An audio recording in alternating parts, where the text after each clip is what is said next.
supportrices, supporters, fans de l'OL. Bonjour à toutes et bonjour à tous. Bienvenue sur ma chaîne OL pour cette nouvelle vidéo. Abonnez-vous comme d'habitude s'il vous plaît, mettez les pouces bleus, faites tourner la page. On est là pour parler foot et plus particulièrement de l'OL comme d'habitude. C'est un grand plaisir. Faites augmenter le nombre de staff, rejoignez les adjoints. On est là dans la bonne humeur comme d'habitude. Bam! Oh oui, au menu du jour, regardez l'avant-match et les 3 points OLOM. Ça y est, on a une date pour cet Olympico. C'est demain soir au Groupama Stadium. Venez nombreux, hein, mais devant les grilles parce que vous pouvez pas rentrer dans le stade. Oh oui, c'est tout ce qu'on aime. Allez, en premier point, on va faire voilà un petit point justement sur l'effectif. Et le mercato, c'est croustillant, ça tombe à toi, ça part en vrille. Ah là, attention, hein, oui, c'est tout ce qu'on aime. Faut pas ruer les nerfs dans les brancards, mais là, il y en a de partout. Dans une deuxième partie, on regardera bien entendu les clés du match de cet Olympico. Et enfin, compo prono. Ah, vous verrez, c'est la débandade, il n'y a plus un joueur. Allez chercher le jardinier, allez chercher qui vous voulez, mettez-le, donnez-lui des 100 bahts, mettez des babouches, allez sur le terrain, faites ce que vous pouvez. Moi, je suis disponible s'il faut jouer demain soir. Allez, on rentre tout de suite dans le vif du sujet. Le mercato qui va toucher à sa fin aujourd'hui, ça part en vrille comme on aime. Oh oui, attention, hein, ne prenez pas des joueurs nuls. Et nul et re-nul, parce que ça ferait nul au cube, voire nul au carré, et là on serait dans une béchamel de merde.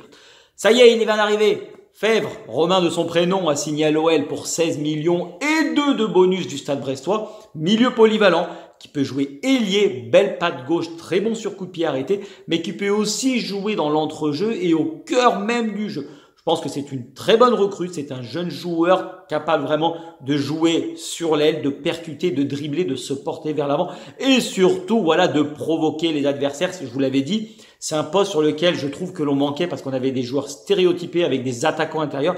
Lui, c'est un ailier.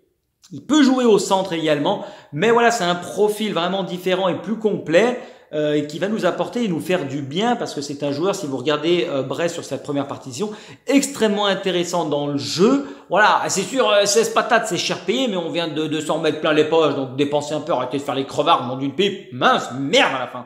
Ah ouais, dépenser l'oseille. Et ouais, donc du coup, il vient compléter un effectif où on manquait, voilà, alors on a pas mal de gauchers, mais on manquait de ce type de joueur capable de manger la ligne, capable de percuter et de perforer.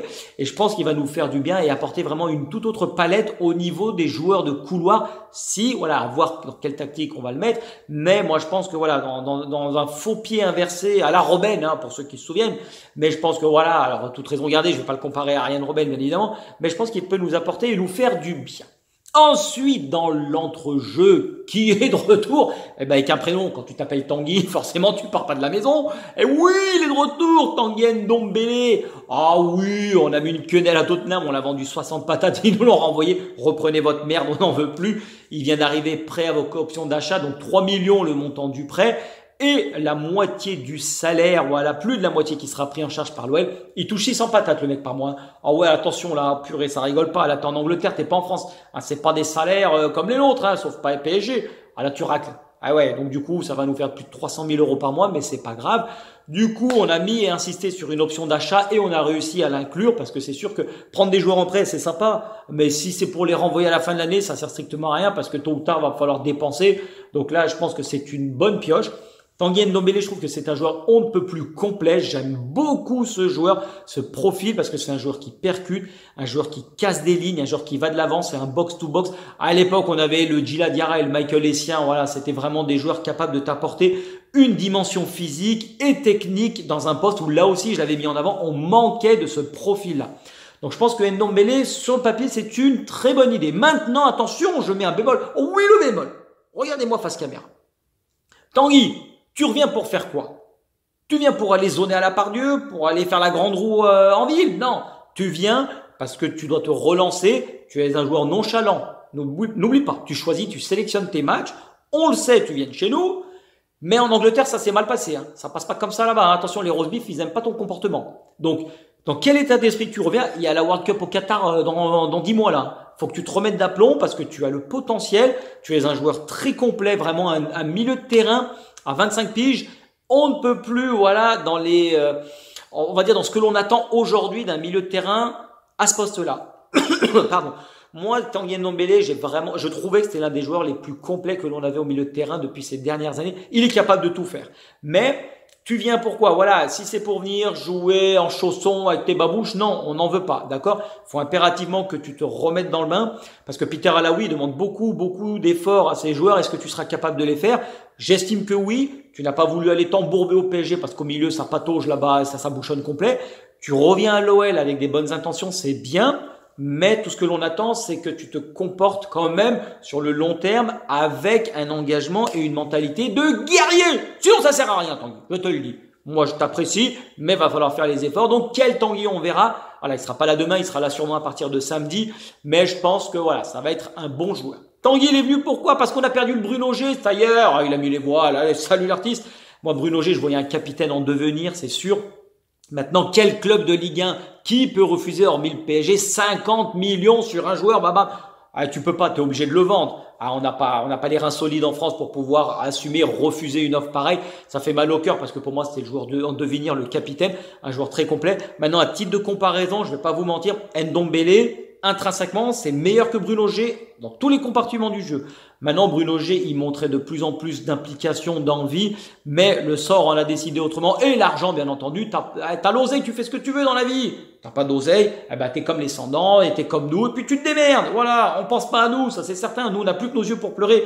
Mais, voilà, on perd, on sait ce qu'on perd, on sait jamais ce que l'on gagne. Donc maintenant, Tanguy, il faudra faire le nécessaire pour faire oublier Bruno G. Mais bon vent à toi. En tout cas, merci pour les services rendus parce que tu as été un excellent joueur avec une très bonne mentalité. Et petite dédicace à Chris. Oh, il l'a vu. Il n'y a plus un Brésilien à l'OL. La samba, on ne veut plus la danser. À Lyon, la caipirinha, tu te la fous dans le fion et on n'en veut plus, c'est terminé. Marcello, Bruno G, Jean Roucas, Juninho, Camilo, l'emploi fictif. Il n'y a plus un Brésilien à Lyon. Le Paqueta, à la fin de l'année, il va partir aussi. À ce qui paraît, il y a des clans, ça chicore un peu, hein, ça chicane. Bon, concrètement, il n'y en aura plus d'ici quelques mois. Ce qui a fait notre force il y a des années. Maintenant, c'est terminé. Rideau, tu dégages une part de gâteau comme d'habitude, ne l'oublie pas. Et tu fous le camp. Voilà. Donc au niveau du transfert, moi il me manque juste un petit attaquant qui ferait du bien, un attaquant complet, parce qu'Islam pareil, tu mets tes babouches, tu dégages. On veut plus que toi, on te l'a fait clairement comprendre. Mais ça manque, voilà. Je pense qu'un attaquant, dommage pour Azmoun, mais c'est pas qu'une question machin hein, de l'OL. Hein. Lyon a fait une meilleure offre que le Leverkusen, il a pas voulu venir, donc c'est qu'il nous a mis une pastille, arrêtez de tomber sur tonton, il a rien fait, et il était prêt à lâcher l'oseille pour une fois. Donc voilà, il y avait d'autres choses que nous on n'est pas au courant forcément, mais c'est peut-être pour ça qu'il a pas signé. Mais il faudrait peut-être une recrue au niveau de l'attaque, et je pense qu'au niveau de l'effectif, pour la deuxième partie de saison, ce sera pas mal. Voilà, on attaque tout de suite. Et oui, après l'effectif, le match, demain on reçoit l'Olympique de Marseille. Donc là, on reçoit une équipe qui est extrêmement en forme. Regardez les derniers résultats de l'Olympique de Marseille. Ils sortent d'une victoire en Coupe de France là, même si ça a été au tir au but contre Montpellier. Ils sont qualifiés, ils continuent l'aventure. Marseille reste également en championnat sur une démonstration à Lens. C'est la victoire peut-être la plus aboutie. Regardez-la parce qu'au niveau vraiment du contenu et de ce qu'a montré l'effectif sur ce match, c'était une victoire amplement méritée contre un adversaire vraiment du haut de tableau. 2-0 et là vraiment la victoire est on ne peut plus significative.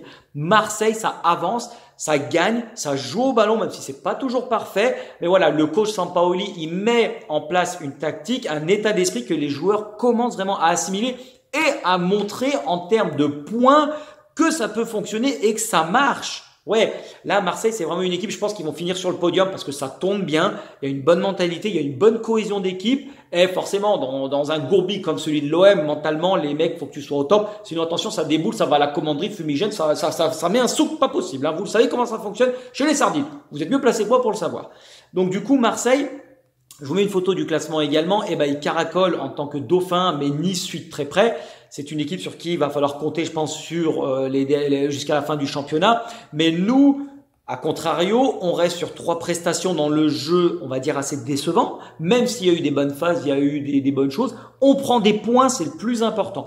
On a une opération au mois de février, comme je vous l'ai dit. À la fin du mois, il se peut que tous nos discours à tous en tant que supporters, ils changent. Pourquoi? Parce qu'on va jouer tous les concurrents en direct, à commencer par Marseille demain, samedi, ça sera Monaco. Donc c'est impératif de rester soudés les gones. Ne critiquons pas, je sais que oui, on parle avec le cœur, on peut être dessus, mais on se doit d'être derrière l'OL unis pour tirer le club vers les objectifs que l'on s'est fixés, que le boss, que Tonton nous a donné, d'accord? C'est pas en critiquant sans arrêt. Il faut qu'on s'appuie, il faut qu'on leur montre qu'on est derrière eux, qu'on les soutienne, même si ce n'est pas parfait. L'opération remontada, elle est lancée. On prend des points, même si contre 3 à Saint-Étienne, ça a été sur penalty. On ne marque plus dans le jeu. On a vraiment une cohésion d'équipe qui s'est un peu perdue parce que voilà, Peter Alaoui, il peut récupérer le sol tout compte, comme je vous l'ai dit, et se barrer à tout moment parce que les résultats seront pas là. Donc forcément, là, on est obligé de faire une opération pragmatique, prendre des points. On s'en fout du contenu. Demain, Marseille, ils ont une tactique assez variée parce que le coach Sampaoli met en place plusieurs systèmes, mais c'est toujours à 4 derrière, 4-2-3-1, 4-1, 4-1. Mais voilà, Dimitri Payet, il a trouvé un peu son repère en jouant faux neuf avec des ailiers assez rapides. Donc du coup, sur le match de demain, je pense que nous, va falloir qu'on réitère la performance du PSG. Bloc bas, rester groupé et exploser rapidement vers l'avant avec une verticalité dans le jeu.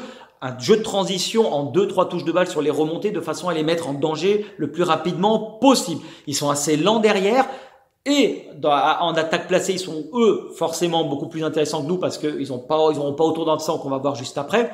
Mais va vraiment falloir sortir la niaque et les crocs parce que demain ça va être un match coup près. Ça va être dangereux parce que c'est l'Olympico. On se doit de ne pas perdre, sachant que ça fait un petit moment que chez nous on ne perd plus contre Marseille. Mais du coup, va falloir jouer coton et serrer les gones. Rester groupé, laisser peu d'espace, mettre l'envie, vraiment mettre le pied, arracher tout demain. On veut vraiment des guerriers, ça va être compliqué, mais demain, ça peut être révélateur. Continuez à vous battre, continuez à prendre des points. On sera là, on vous soutiendra derrière vous, d'accord les gones. Parce qu'au niveau des joueurs clés, il y a Payet. Nous, on n'aura personne de notre côté. Tous nos offensifs, il n'y a plus personne. De toute façon, il y a Walou demain. Il y a plus personne. Marseille sera en effectif complet, hormis Gerson qui sera avec le Brésil.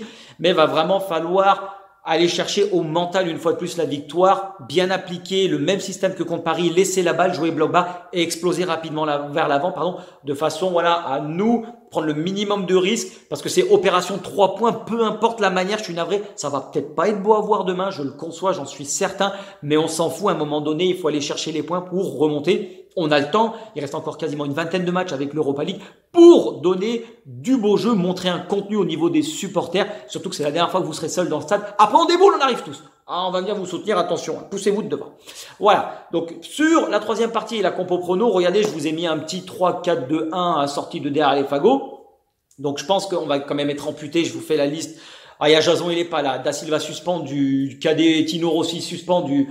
Karl Magic, il est à la canne. Paqueta, il est au Brésil. Slimani, on veut qu'il dégage, donc t'es pas sur la feuille de match. Il y a plus personne. Donc, de toute façon, regardez, je vous ai mis un effectif. Mais maintenant, les jeunes, que ce soit Barcola, Cherki, le Dolce Gusto, Dubois, je le mettrai en défense. C'est maintenant qu'il va falloir montrer que vous avez le potentiel et les capacités, comme les titulaires ne sont pas là, de sortir vraiment de derrière les buissons. Ne restez pas tapis dans l'ombre. Montrez que vous avez le potentiel. Montrez qu'en vous donnant du temps de jeu, vous pouvez le faire. Big Shaq, c'est le moment de se relancer. Fais-nous rêver, mon gars. D'accord? Tu peux le faire. T'as dégonflé tes mollets, je suis sûr. T'es un peu, t'es costaud, mon gars. Ah ouais, le rugby, c'est pas pour là. Donc, s'il te plaît, fais le nécessaire. Battez-vous, combativité. Où c'est mis, c'est pété de toute façon.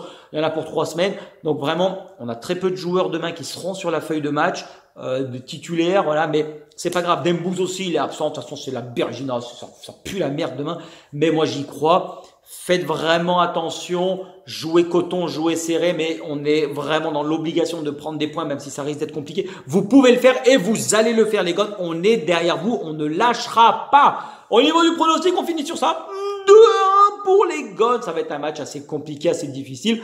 Mais il n'y aura pas beaucoup de buts, il n'y aura pas beaucoup de spectacles. Mais on va prendre les 3 points, s'il vous plaît. D'ici là, portez-vous bien. Passez une belle journée. N'oubliez pas, l'Olympique Lyonnais est et restera une formidable raison d'être heureux. Gardez le sourire, les Gones. Ce n'est que du foot, c'est une passion. Mais vivez-la comme moi, en gardant le sourire, dans la bonne humeur. Allez les Gones, passez une belle journée. On se retrouve pour le débrief après le match et l'avant-match contre Monaco. Tchuss et belle journée les Gones.